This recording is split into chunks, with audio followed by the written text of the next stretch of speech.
really know what to play today. Okay, now let me see.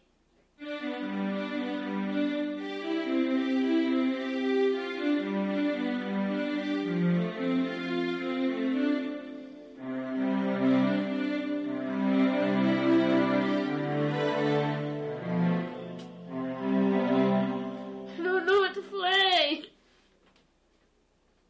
Okay, stop. Stop.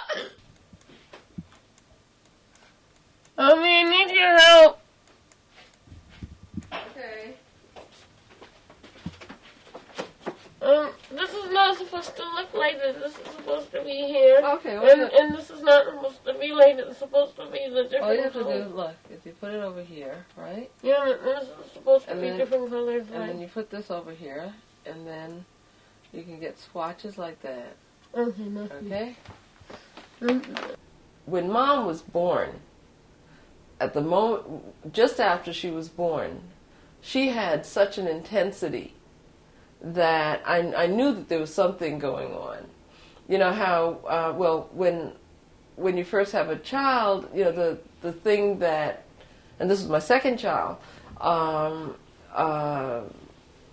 when a mother takes the child usually sort of cuddles into the mother. Mom arched her back and yelled and screamed, and she was so intense. There's a concept in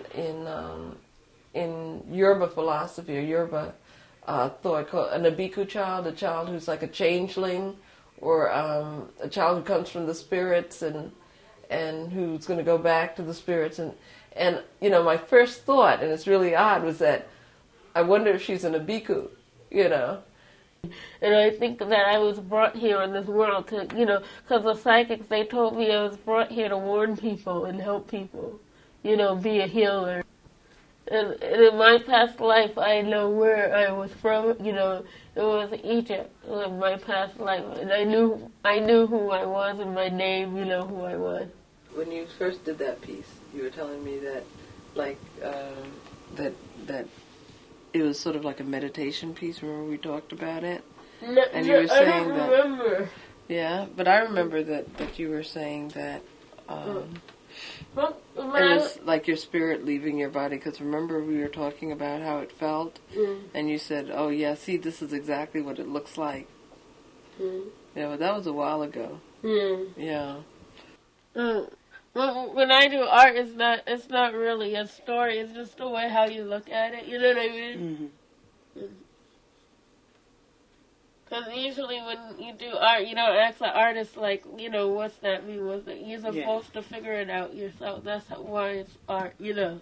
I guess I'm one of the quote-unquote reluctant Aspies.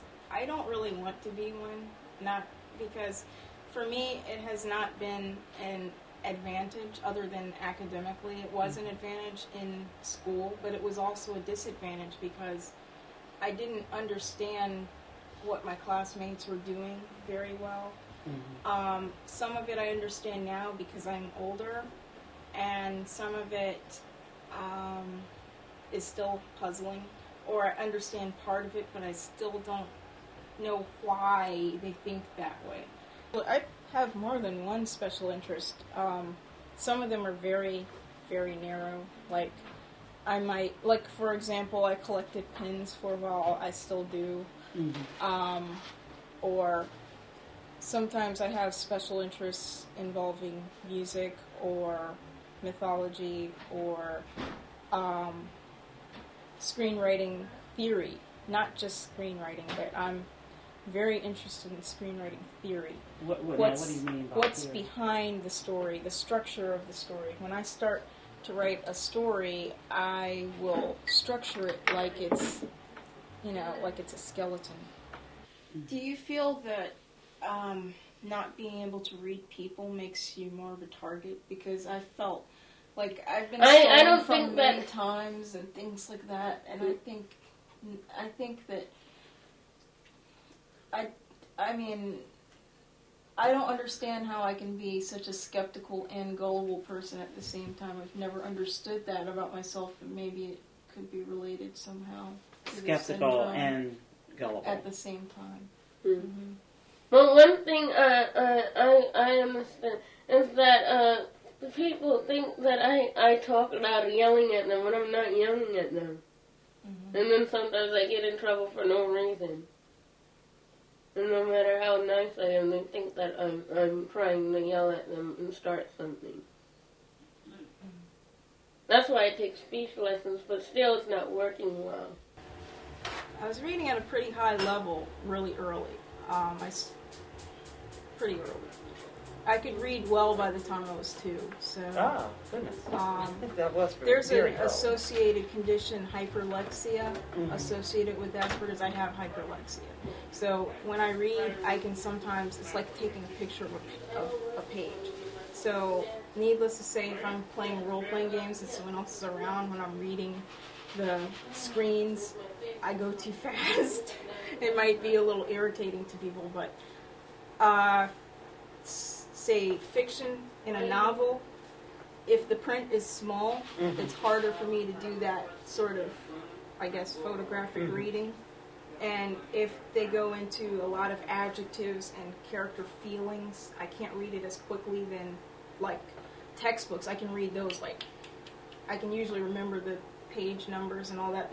This is the art that I won the contest of VSA. I won 1,000, and this is my world of heaven, how it will look like. Tell me about VSA. What is VSA? It's for people with disabilities, you know, where they can do art and stuff, and they get they win prizes.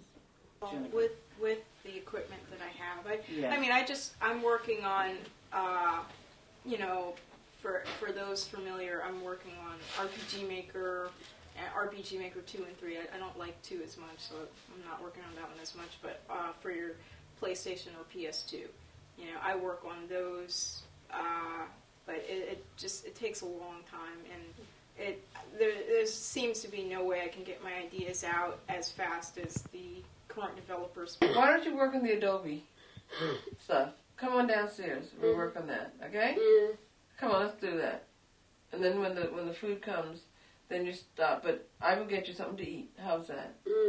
Come on.